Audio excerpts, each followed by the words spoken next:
Mugasana jirangu obushomankuzi n'oburugwenguzi ebitwire byetobekere omukuhereza emirimo ya gavumenti nibyo biretire gavumenti okurugayo n'enkora eya e-recruitment system okutungura enkora y'emirimo bwerure hamwe n'oburinganiza. Corruption in recruitment, where people ask for money to give people jobs, and you wonder how the poor people will be able to get jobs, and yet those poor people are the ones who have scored well. Sometimes you find when these people are very unfair, they take their money but they also don't give jobs.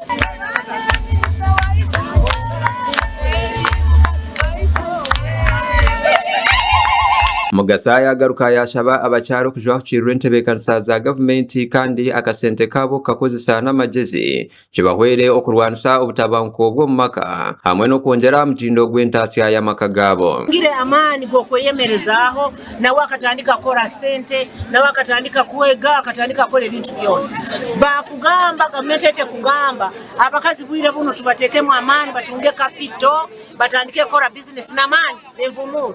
Dr. Florence asimwe mnyishengero kazi wa Masindi district ashabire abachara okora ebibina ibirabahwere kugobora mu ntebekanisa za gavumenti nke ya Uganda Women Entrepreneurship Program eyemyoga hamwe ne ya Parish Development Model. Women empowerment. So I'm urging the women to ensure that they participate in those programs, and whatever money comes to the family, they should discuss it with the family, work together.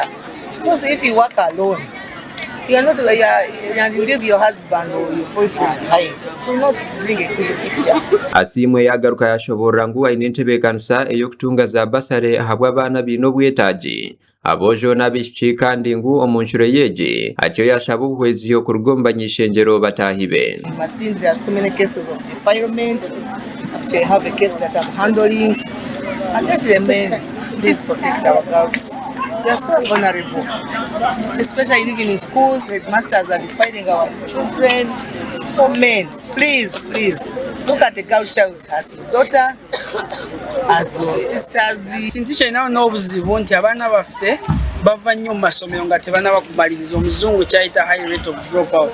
Ogenda mu P1 ntera okuyita mu masomero gaffe naye oyitamu n'osanga nti mu kilasi za wansi P1 P2 abaana gye bali bangi batudde na wansi naye wootuukira mu P7 nga abaana bali 15-20 kwegaba obabuuza nti abaana bagenda wa bakugamba ba dropping out bagenda kuwasibwa biki bwebityo. Kasimu Kabagonza ali omuhwezi wa mukuru w'entebe ya Katana habwa district ya Masindi yashaba gavumenti okwongera ha sente ezeruko kurwanisa obwono ansi entebekanisa ya Grow Project PDM hamwe n'eyemyoga. Ngire bakasente ka Grow kamali bakasente karo kalikatito muno gaija kahwiro mu bakoto ababanza kugenda yino bakatwara kandi obundi ne information tekakunja bakyara senta ko kati bali information ezire kara bakonya kaliyo kandi bakongeiro senta kajja kwayamba muno bayongunaku nyokurana yabo. Gasha kwa Innocent atuganyira habwa Tayari West.